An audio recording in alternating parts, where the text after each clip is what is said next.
Hello vinyl community, Roger back with another video in my series of the top 10 in my collection from each year. Ooh, we got a glare up here. Let me, there, I take the glare off.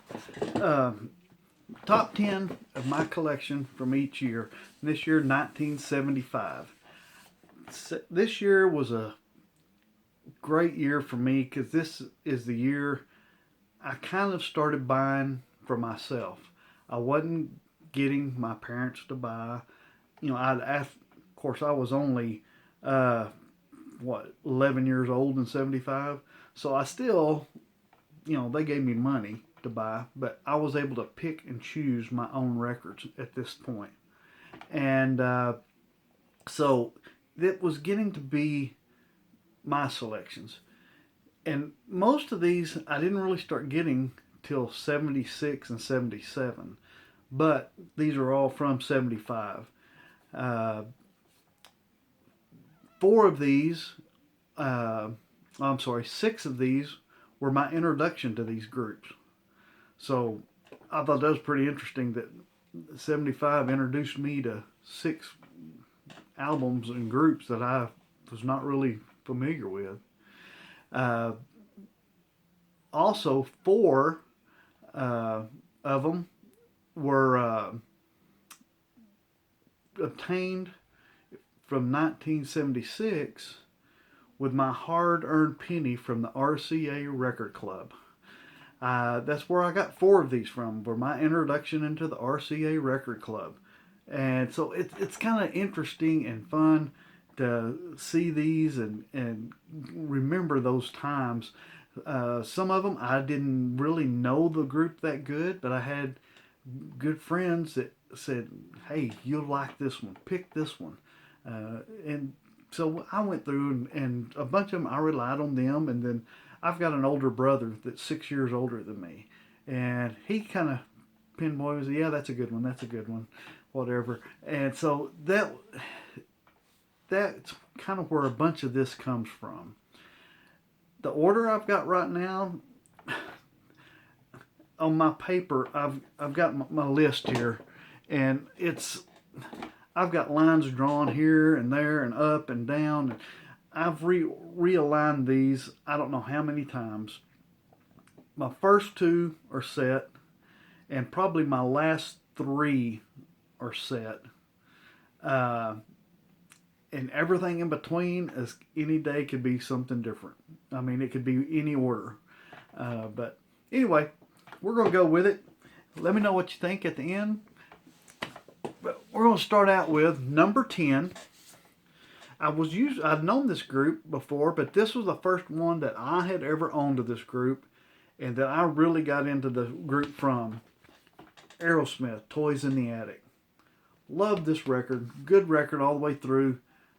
Big hits, of course, Toys in the Attic, Walk This Way, Sweet Emotion. I love the song Uncle Salty. Also, big 10-inch records on here. Adam's Apple, that's a good one as well.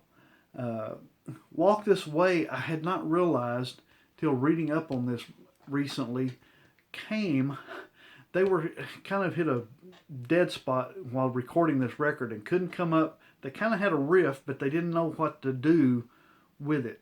They didn't know what lyrics to put with it. And so they took a break. They went and saw a movie.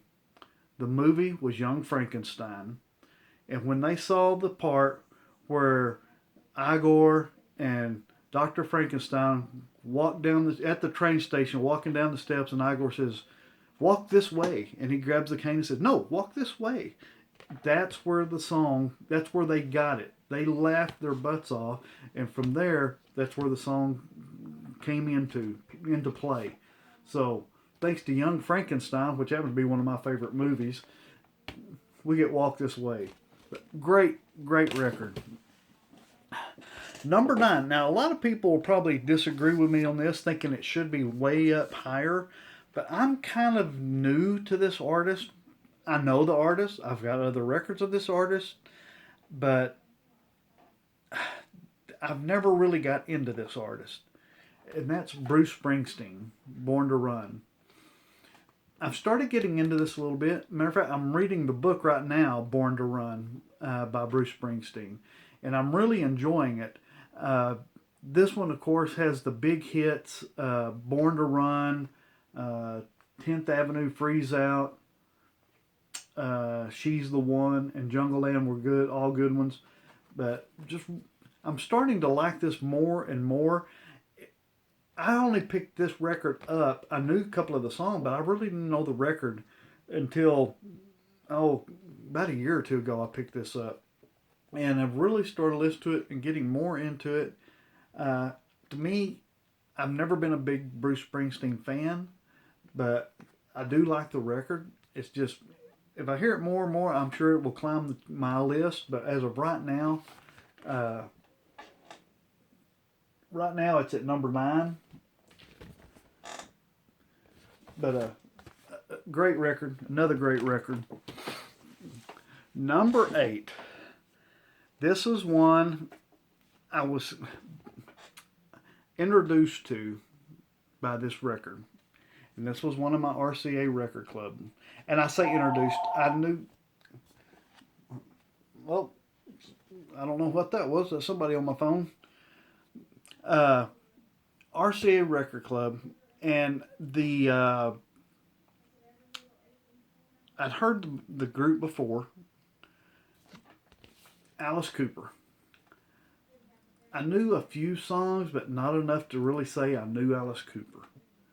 And when I got to looking at my selections for my RCA record club, I saw this, and I thought, I'm going to give it a shot. And I tell you, I like this album. It is, I love the flow of it. I love the progression of this record from start to finish. Tells the story of Stephen having a nightmare and his awakening at the end and everything. But just a great record. Welcome to My Nightmare, Devil's Food, which at the end of it has the monologue by Vincent Price, which leads into the song Black Widow, which is just such a superb introduction into it. Kind of the cabaret-ish Some Folks song, the ballad of Only Women Bleed, Department of Youth, Cold Ethel, both some rockin' songs. Just a great progression. There's the song list. Great record though. Really enjoy this one all the way through. All right, that was number 8 and number 7. As you guys know, I'm from Texas. And what would I be if I didn't include this band, that little old band from Texas, ZZ Top. Fandango. Like this record. Side 1 is recorded live in Austin, Texas. Great inner sleeve. In summer of '74, there's where the concert took place at the University of Texas. And just side 1 is just a great jam live session. Side 2, that typical southern bluesy boogie rock sound that ZZ Top has. The 2 biggies off of this are Heard It on the X and Tush. But I like the Blue Jean Blues. Man, that's a good one. But anyway, ZZ Top, Fandango. So actually I had the top 4. My bottom 4, depending on how you look at it. 6, 7, 8, or 7, 8, 9, and 10 all set. Now here's where I get into those that you ask me this tomorrow, my order may be completely different. But as of right now, Fleetwood Mac, self-titled album, with the classic lineup that everybody knows. Just a great, this does have the, if I can get it out. inner sleeve with the, or it's not sleeve, but liner notes insert. This is another one of my RCA record clubs, and this was my introduction to Fleetwood Mac. I had heard some of the stuff with Peter Green, but this, man, what a great record. Monday Morning, Rhiannon, Over My Head, Say You Love Me, Landslide, all just great. And there's that classic lineup that made all the big hits. But just a great introduction and good, great record.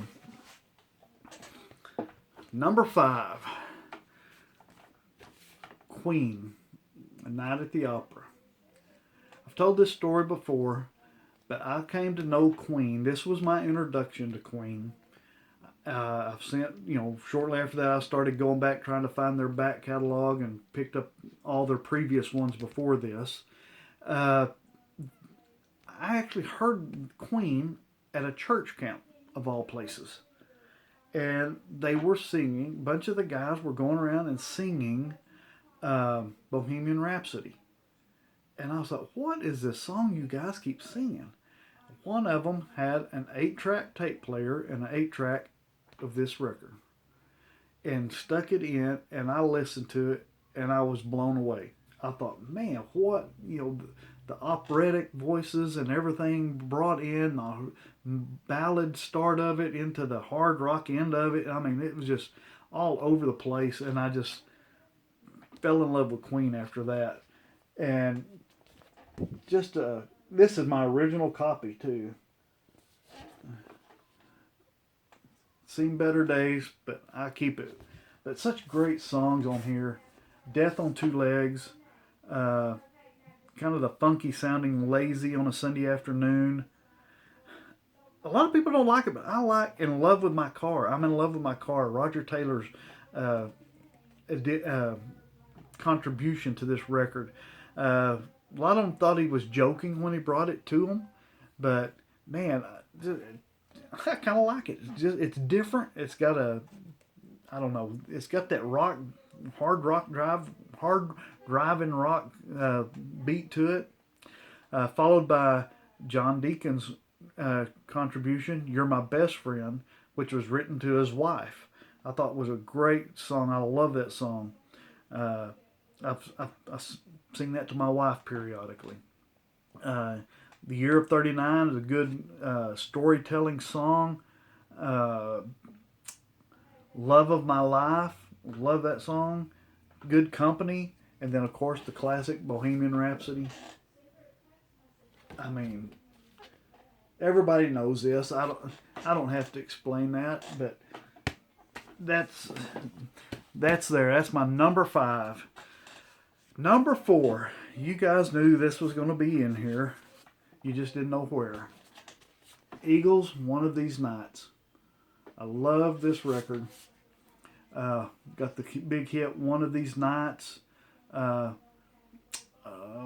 was the other big one? Lion Eyes and Take It to the Limit were the 3 big ones off of here. But one of my favorites off here is Hollywood Waltz, and probably my favorite is Journey of the Sorcerer, which was Bernie Leadon's contribution to it. And after this would be Bernie Leadon's last record with them. After this, he leaves, and Joe Walsh will come in. And actually, you guys know I've talked about being a big fan of the Eagles. I have a cow skull that I'm curing right now and going to try to paint up like that. We'll see how it comes out. Once I get it done, I'll show you. But Eagles, love them, love them. Okay, here's another one of my RCA Record Club finds. Bachmann Turner Overdrive 4-wheel drive. I love this just driving rock record. Gatefold. Got the band in there. Just awesome, awesome all the way through. Good concert photo of the band.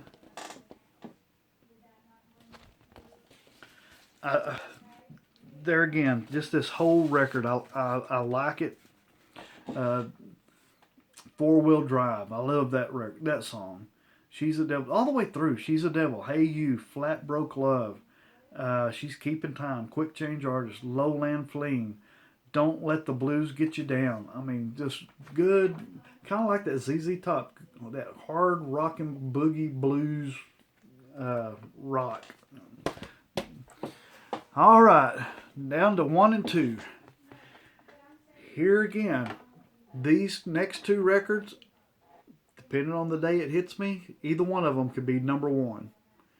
And probably these two would be most likely my top two favorite records of all time. I like both of these, depending on what mood I'm in, depends on which one I'm really liking at the time. Number two, Pink Floyd, Wish You Were Here. Just a great record. It does have the postcard with it.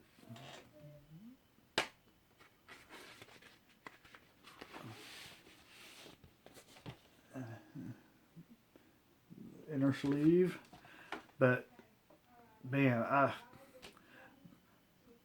the side one comp of Shine On Crazy Diamond and all the different parts to it, and Welcome to the Machine, what a great song. Side two, Have a Cigar, Wish You Were Here, and then Shine On Crazy Diamond, the remainder, parts 6 through 9. Just a great record. I love this record. I never had the opportunity to see Pink Floyd because of that. I think part of that is because of where I live. Out in West Texas, there's not a whole lot of big venues to come to. Closest for me would be Dallas, maybe El Paso or Denver, Colorado, Oklahoma City maybe, Austin, maybe Houston. I'm kind of in the middle of all of those. So I didn't get the opportunity to see the big monster acts that came through and toured. They never stopped in West Texas. But this record was just so good. And I have seen the cover band Brit Floyd a couple of times now. And if they are anywhere close to what Pink Floyd was, I can only imagine. Because I like Brit Floyd. I've seen them, like I said, a couple of times. Once with my wife and once me and my daughter went. And man, I tell you, I really enjoyed their concert. I can't imagine what the Pink Floyd sounded like. Number one. This record almost was my number one for last year's, 1974. But I found out it was only released in 1974 in Britain. The rest of the world, or at least the U.S. and Canada, I should say, I don't know about the rest of the world, but U.S. and Canada didn't get released until 75. Oh, excuse me. And so, it makes my 75 list. And like I said, this could very easily be my favorite album of all time. Sweet Desolation Boulevard. It probably surprised a bunch of you guys, but this record from start to finish, such a driving rock. Concert-wise, they may have been a glam rock, but music-wise, they're just in-your-face driving rock and roll, and I love it.